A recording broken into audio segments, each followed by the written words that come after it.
దక్షిణాయనంలో మనకి పండుగలు ఎక్కువ వస్తాయి, ఉత్తరాయణంలో పండుగలు తక్కువ. కానీ ఉత్తరాయణం పుణ్యకాలం అంటారు, దాంతో పోలిస్తే దక్షిణాయనం కొంచెం తక్కువ అంటారు. అందుకే మనకి దక్షిణాయనంలో పండుగలు ఎక్కువ ఏర్పాటు చేశారు. ఇది ఋషి పరంపర, సామాన్యమైన విషయం కాదు.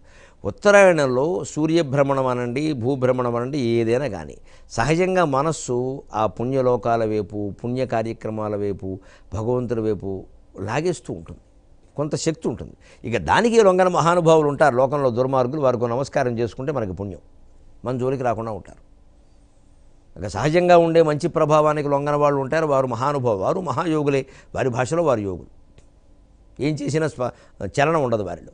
కానీ సామాన్యంగా మనబోటిగాళ్ళం ఆ ప్రభావానికి లోనవుతూ అవ్వాలి కూడా, చల్లగా చెడుకు కూడా అవుతాం, మరి చూసుకోవాలి. సహజంగా ఉత్తరాయణంలో మనిషి మనస్సు ఉత్తరాయణంలోనూ శుక్లపక్షంలోనూ అటు లాగేస్తూ ఉంటుంది. మరి దక్షిణాయనంలో అటువంటి అవకాశం సహజంగా లేదు కదా. మనం ఏదో ఒకటి కల్పించకపోతే ఈ మనుషులు విషయ వ్యామోహాల్లో పడిపోతారు కదా అని ఆషాఢం వెళ్ళింది మొదలు శ్రావణ మాసం దగ్గర నుంచి, శ్రావణ మాసంలో నోములు, ఆ పైన వరలక్ష్మి వ్రతం, ఆ పైన భాద్రపద మాసం వినాయక నవరాత్రులు, ఆశ్వీజ మాసం దసరా నవరాత్రులు, కార్తీక మాసం మొత్తం శివారాధన, మార్గశిర మాసం మొత్తం విష్ణువారాధన, మొత్తం మప్పేశారు శుభ్రంగా. ఇక సంక్రాంతి వరకు తిరుగుండదు ఇంకా. ఎందుకంటే ఈ దక్షిణాయనంలో మనిషి మనస్సు గాడి తప్పే అవకాశం ఉంది. గాడిని దప్పుచున్నది యగాదిగ చూచెదవేల నావిక, గాడిని దప్పుచున్నది యగాదిగ చూచెదవేల నావిక, గడిదబోలు చిత్తమిది గంపల దుంపలనెంత చెప్పినన్ వీడదు, నిత్య సత్య పదవి నడయాడదు.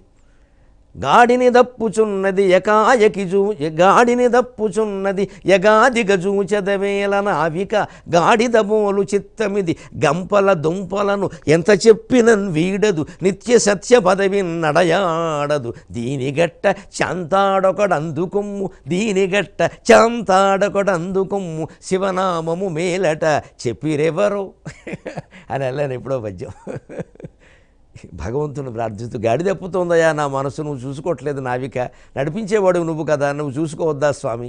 గాడిద పోలు చిత్తం ఇది గంపల దుంపలనంత చెప్పినను వీడదు, అది ఇది ఆలోచన జరిగినవి జరగబోయేవి ఏంటి కర్మ, ఎంత చెప్పినా యథవ మనస్సు ప్రశాంతంగా ఉండదు అని నా మనస్సు గురించి నేనే చెప్పుకున్నా, మీకు ఉపయోగపడుతుంది కూడా చెబుతున్నాను. గాడిద పోలు చిత్తం ఇది గంపల దుంపలను ఎంత చెప్పినను వీడదు, నిత్య సత్య పదవిని నడయాడదు. ఇన్ని పుస్తకాలు చదువుతున్నా, ఇంత జ్ఞానం పొందుతున్నా, ఆ సత్య మార్గంలో, ఆ బ్రహ్మజ్ఞానంలో, అనంత ఆత్మనిష్టలో ఉందామంటే వీలుగాదయ్యే, పక్కకి లాగేస్తూ ఉంటుంది అస్తమానం శాంత.